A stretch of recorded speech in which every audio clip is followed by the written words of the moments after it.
Hello everyone, welcome to our new session on the age of Pope, prose and the drama. The chief prose writers of Pope's age roughly in the chronological order. So first we can take Daniel Defoe. So he was the son of a well-to-do butcher who did business in the very heart of the city of London.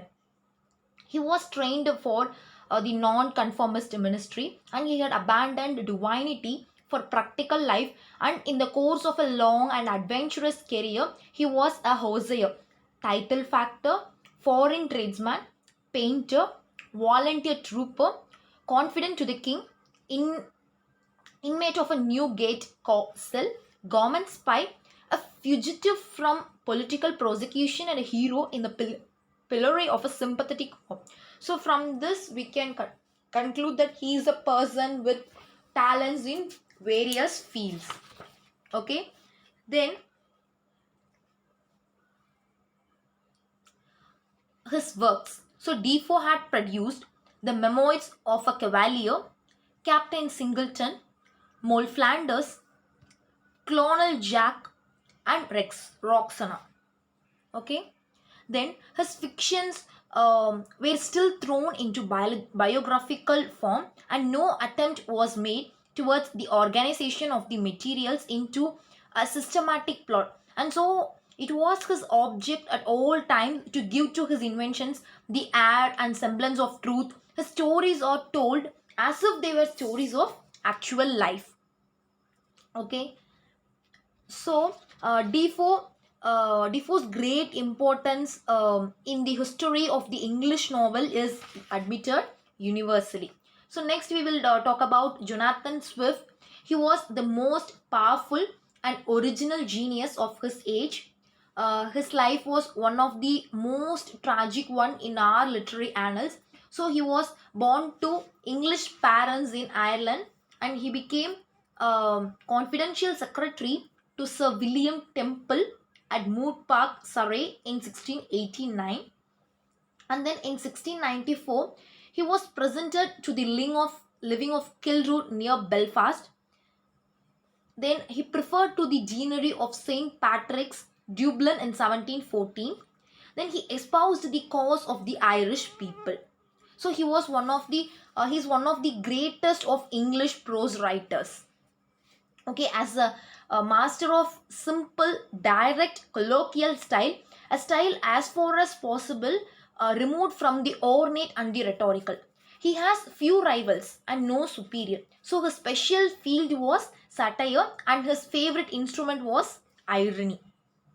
So an excellent illustration will be found in his argument to prove that the abolishing of Christianity in England may be attended with some inconveniences, in which writing ostensibly as one who admits that the system of the gospel is generally antiquated and exploded, he makes a scathing attack both upon the free thinkers and upon the insincere professors of the current religion. So on a larger scale, the battle of the books and a tale of a tub take rank among the finest prose writers in the language. Okay, then um, Addison and Steele. So they were the most famous writers. Okay, so the names of Addison and Joseph Addison and Sir Richard Steele, they are always associated, and they had written many works on their collaboration, mainly periodical essay. Okay, so they met as boys at the Charterhouse, and afterwards they became young men at Oxford. Then Steele went into the army, later threw himself with characteristic ardor into politics, and after many ups and downs and much buffeting by fortune, they died in Wales, having, as Thackeray says, outlived his places, his schemes, his wife, his income, his health, and almost everything but its kind heart. So Addison, meanwhile, he gained a high reputation for classical scholarship, which made the grand tour of Europe as a preparation for diplomacy, entered the House of Commons, was a chief secretary for Ireland, and for a year secretary of state. And he died 10 years before his friend. Okay, and then the Spectator, in which Addison had contributed to his friend's former enterprise, now became the chief partner. So it began on March 1, 1711, and it was published in published daily. So Sundays accepted, and ran till December 6, 1712. So after some 18 months later, it was revived by Addison and alone, and issued 3 times a week from June 18 to December 20, 1714. Okay, so the ethical importance of what Addison and Steele together did through the medium of the periodical essay could not well be overstated. So while their method too is highly significant, they set themselves as moralists to break down two opposed influences, that of the profligate restoration tradition of loose living and loose thinking on the one hand, and that of Puritan fanaticism and bigotry on the other. Okay, so they did not indulge in sweeping condemnations and unqualified invectives, as greatly to the damage of their cause the Puritan moralists habitually did. They wrote good humoredly, met all classes of friends on their own ground, and also made a simple allowance for ample allowance for the ordinary failings of humanity. So it was by their use of wit, humor, and satire that they scored most, that they achieved success. They wrote with an educational as well as with a purely moral aim. So it was always one of their objects to extend and popularize general culture. So they discussed art, philosophy, the drama, and poetry. And in short, so doing not only to interest the general reader in such subjects, but also to guide and develop his taste. Okay, then the Spectator Club. So they were the leading figures of the Spectator Club, and especially with the eccentricities of the delightful Tory squire Sir Roger de Goverley. And our essayists painted such a picture and painted it admirably. Okay, so we have actual men moving amid real scenes and taking part in various incidents. Though in the scattered papers of the Spectator, we cannot look for that sustained interest which is essential to a novel. So this large development in characterization must still be regarded as a stage in the evolution of the genuine novel. So it is scarcely too much to say that in many of the Spectator papers in which scenes from the life of Sir Roger are described, we have the modern novel in germ. Then other prose writers, with that we can conclude this video. So John Arbuthnot, he was a distinguished physician, a kind as well as a witty man. He wrote, among other things, a very clever satire, The History of John Bull, which is a noteworthy one because it created that now traditional type of the true born Englishman. Another of Pope's friends, Henry St. John, Lord Bolingbroke. He wrote on politics and philosophy in an agreeable though rather showy style. Okay, then Francis Atterbury, he was also one of Pope's intimate associates, and though his sermons and miscellaneous writings are now forgotten. Okay, so he figures prominently through his relations with others in the literary nature of the time.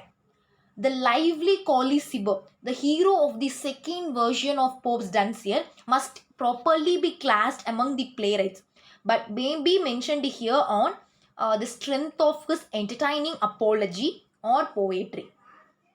Anthony III Lord Shaftesbury, so the grandson of Dryden's archetypal, George Berkeley and Joseph Butler. So they also belong to the special literature of philosophy and theology. But the influence of the deistic Shaftesbury's characteristics in popularizing the optimism, which was later expressed in the Essay on Man, was so great, while the reputation of Berkeley's principles of human knowledge and of Butler's analogy of religion is so high, so that they could hardly be passed over without a single word.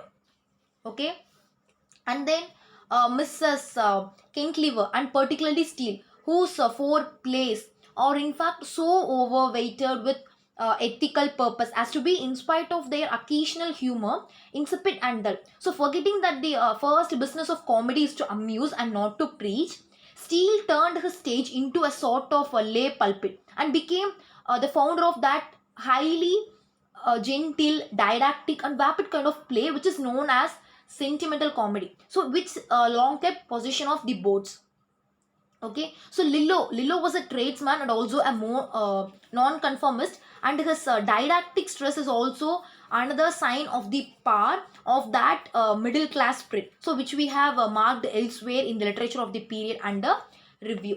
And also the drama of Pope's age is of slight importance. So the little has to be said about with reference to some of the historical interest. So from the literary point, that it is noteworthy in tragedy that it was done by Addison in his Cato. So it was an attempt to introduce to the English stage the decorous and rhetorical drama of the French school. It contains a few rather fine passages, but its versification is stiff, its declamations chilling, and its characters lifeless. That is, character should be a lifeful one. If it is lifeless, then it will not reach the audience properly. Okay, so with this we have concluding the part of this video on the age of Pope. So thank you for your kind cooperation.